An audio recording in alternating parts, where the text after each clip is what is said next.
The point of Aeneas's descent into the underworld is to visit with his father. And this has actually a twofold purpose. He's going to visit with his father. So once again, I want to emphasize we're looking to the past, carrying Anchises on his shoulders. But he's also going to be introduced to his descendants, to the shades that will be reincarnated into the descendants of Rome that Aeneas is meant to found.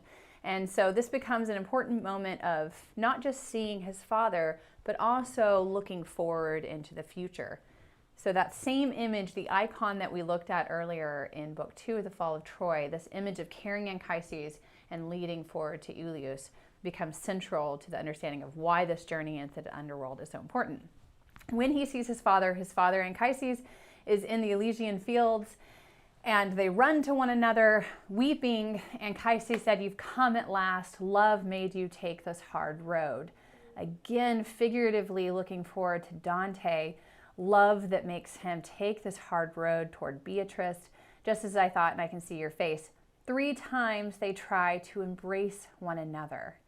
And as Aeneas tries, it is like weightless wind or dreams that fly away. And you have this sense of, is this an illusion? Is this a hallucination? As he tries to throw his arms around his father. And we remember him trying to throw his arms around Creusa. And everyone who's ever read the Odyssey remembers Odysseus trying to throw his arms around Anticlea. The pageant of heroes, as this moment is called, as Aeneas is introduced to the descendants of Rome, and Anchises walks through with him the different characters who will actually inherit the Roman kingdom that Aeneas, Father Aeneas, will found. And they walk through very notable figures. Most significantly, of course, we have Romulus and Remus, who actually found Rome. You do see Caesar. You see Augustus Caesar. So you can imagine how he would have listened to Virgil reading this and getting to hear himself talked about as a god's son. I also want to mention at this point, as I have said before, that the Virgil's Aeneid really becomes picked up by the medieval world as an influential text, especially in the Christian imagination. And I want to stop for a moment and talk about how that happened. One of the reasons that this does happen, that Virgil becomes kind of this paramount text for the Christian world, is because of something he wrote in the 4th Eclogue. He talks about Caesar Augustus, and this is before Augustus became his patron. And he becomes his patron for the Aeneid, to write the Aeneid.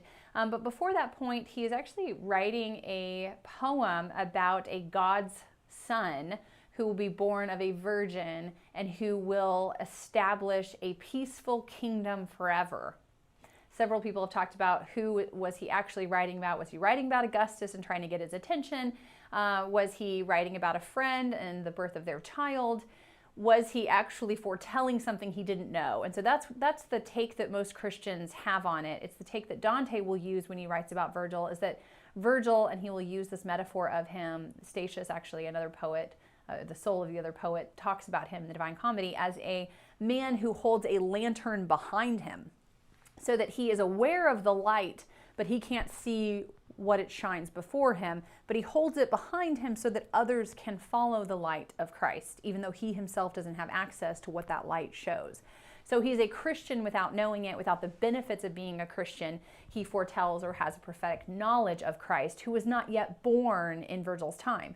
So Virgil dies 19 BC, Augustus lives until 14 AD, and Christ, of course, is born somewhere right in there between 0 and 4 AD.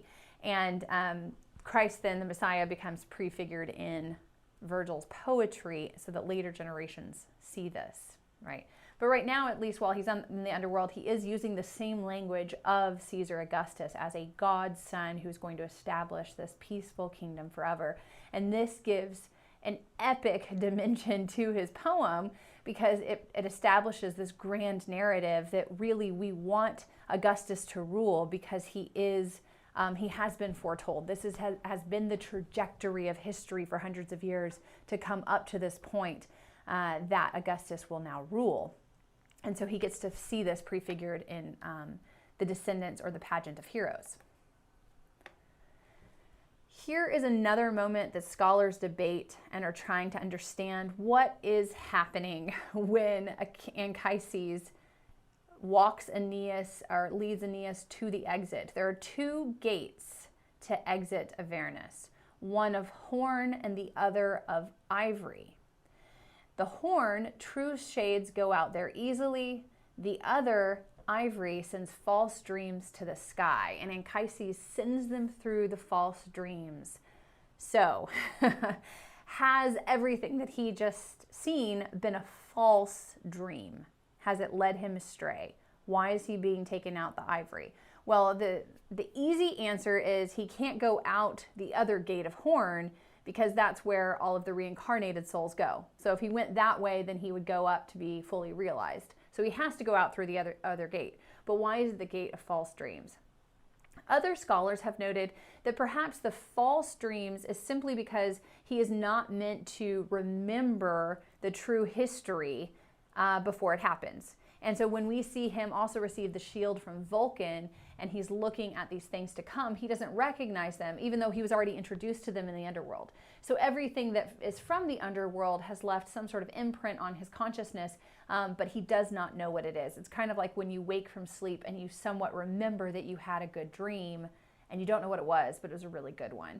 And that's what's just happened to Aeneas, is that he's gone into the underworld and he has this sense that he must accomplish his mission because of this good dream he had, but he doesn't remember all of the pageant of heroes or the descendants that will come from his line.